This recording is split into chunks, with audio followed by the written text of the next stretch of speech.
काय पहिली प्रतिक्रिया काय सांगायचं?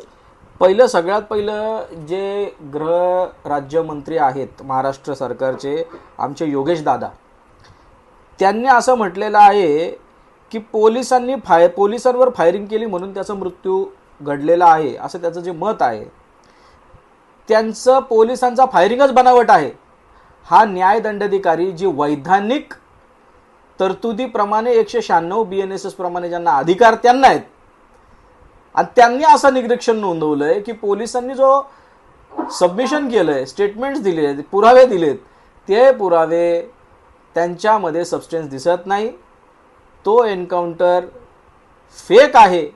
आणि अक्षय शिंदेच्या पालकांनी जी काय स्टेटमेंट दिलेली की त्यांच्या मुलाला मारून टाकलेलं आहे, त्याच्यामध्ये सबस्टन्स आहे असं नोंदवलं असताना देखील ते पुन्हा त्या फाइंडिंगच्या विरोधात जाऊन अशा प्रकारे स्टेटमेंट करतात की पोलिसांवर त्यांनी फायर केला.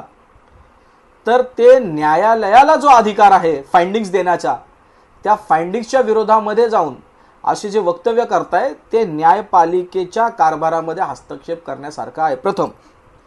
दुसरा विषय की त्यांनी असं म्हटलं की ज्या दिवशी एन्काउंटर झाला, ज्यावेळी एन्काउंटर झाला त्यावेळेस पाऊस होता.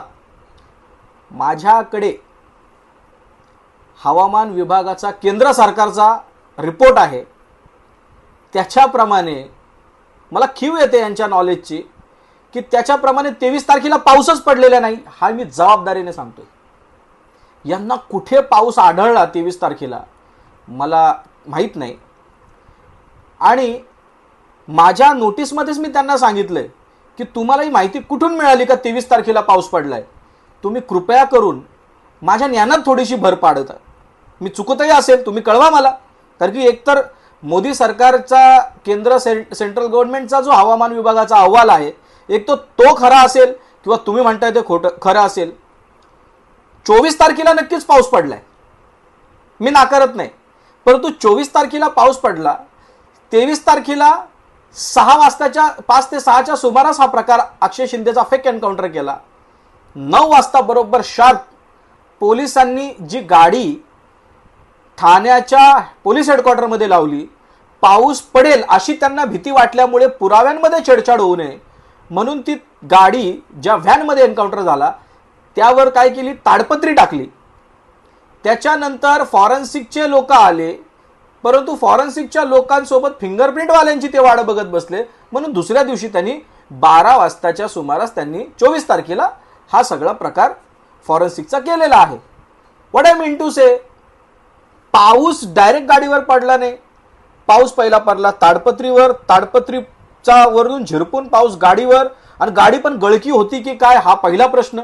आणि त्या गाडी ताडपत्री पार करून तो पाऊस बरोबर त्या पिस्टलवरच पडणार, त्या बाटल्यांवरच पडणार, आणि बरोबर ती गन पावडरच पूर्ण वॉश होऊन जाणार. काय लावलंय काय? न्यायालयाने जर फाइंडिंग्स दिलीत, मॅटर कोर्टामध्ये सबज्युडाइज आहे, मॅटर तपासाधीन आहे, तुम्ही गृहराज्यमंत्री आहात राज्याचे, तुम्ही त्याच्यामध्ये तपासाला प्रभावी करताय का? आणि कुणासाठी करताय हे सगळं? कुणाला वाचवायचा प्रयत्न करताय? तुम्ही गोपनीयतेची शपथ खाल्लेली आहे. तुम्ही असंही म्हटलात फॉरेन्सिकच्या अहवालाप्रमाणे, फॉरेन्सिकच्या अहवालात असं नमूद आहे की बोटाचे ठसे आणि गन पावडर जी भेटत नाहीये संबंधित पुराव्यांवरती, ती पावसामुळे भेटत नाहीये. तुम्ही गोपनीयतेची शपथ ज्यावेळेस खाता त्यावेळेस तो फॉरेन्सिकचा अहवाल गोपनीय आहे याच्याबद्दल तुम्हाला पूर्ण ज्ञात आहे. You are a law maker. कायदे बनवण्यासाठी तुम्हाला लोकांनी निवडून विधिमंडळात पाठवलेलं आहे आणि तुम्ही न्यायालयाची भूमिका बजावताय.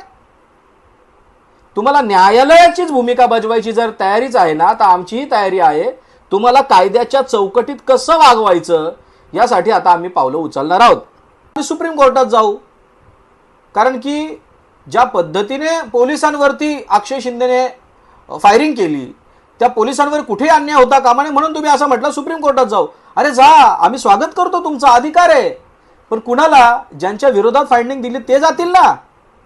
तुम्ही सरकार म्हणून जाताय का? आणि सरकार म्हणून जाता आमच्या टॅक्सच्या पैशातून तुम्ही त्यांना लीगल एड प्रोव्हाइड करणार आहात का? जर कोर्टाने फाइंडिंग दिली की त्याचा फेक एन्काउंटर झालाय आणि तुम्ही असं म्हणताय त्यांनी घृणास्पद कृत्य केलं असं तुमचं स्टेटमेंट आहे, तर तुम्ही ते सिद्ध करून दाखवा. आरोप लावून पळून देणार नाही. तुम्ही सिद्ध करा की अक्षय शिंदेने जे कृत्य केलं ते एकदम घृणास्पद त्यांनी कृत्य केलेलं आहे, हे सिद्ध करा. मी माझी वकिली सोडून देईल. तुम्ही ते सिद्ध करून दाखवा. मी माझी वकिली सोडताना जर नाही सिद्ध करू शकत तर तुम्ही वापस राजकारणात उतरणाऱ्या, राजकारणातून संन्यास घ्याल असं जाहीर करा. दोनच ऑप्शन. तिसरं म्हटलेलं आहे की सगळ्या लोकांची, विरोधकांची मागणी आहे की त्याला भर चौकात फाशी द्या, भर चौकात फाशी द्या. अहो, तुम्हाला भर चौकात फाशी द्यायला सांगितली ना. फाशी म्हणजे काय, कायद्याची पूर्ण प्रक्रिया पूर्ण करून फाशी द्यायला लावली होती. अरे तुम्ही तर डायरेक्ट खूनच केला. खून करायची मागणी होती का? फाशीची मागणी होती. ती प्रक्रिया पूर्ण करून त्याला फासावर लटकावलं असा आक्षेप नव्हता. तुम्ही तर शॉर्टकट मेथड लावून खूनही करता आणि न्यायाधीश बनवून आरोप सिद्ध न होता त्याला तुम्ही दोषीही ठरवता. जज आहे तुम्ही, कोर्ट आहे तुम्ही, कोर्टाचे अधिकार वापरता, स्वतःला कोर्ट समजता. अजिबात महाराष्ट्रात आम्ही खपून, वकील तर खपून घेणार नाहीत. चौथा मुद्दा, तुम्ही असं म्हणालात की अक्षय शिंदे जो मेला तर त्याच्या मेल्यामुळे सगळ्या लोकांना समाधान आहे. कुणाला समाधान आहे?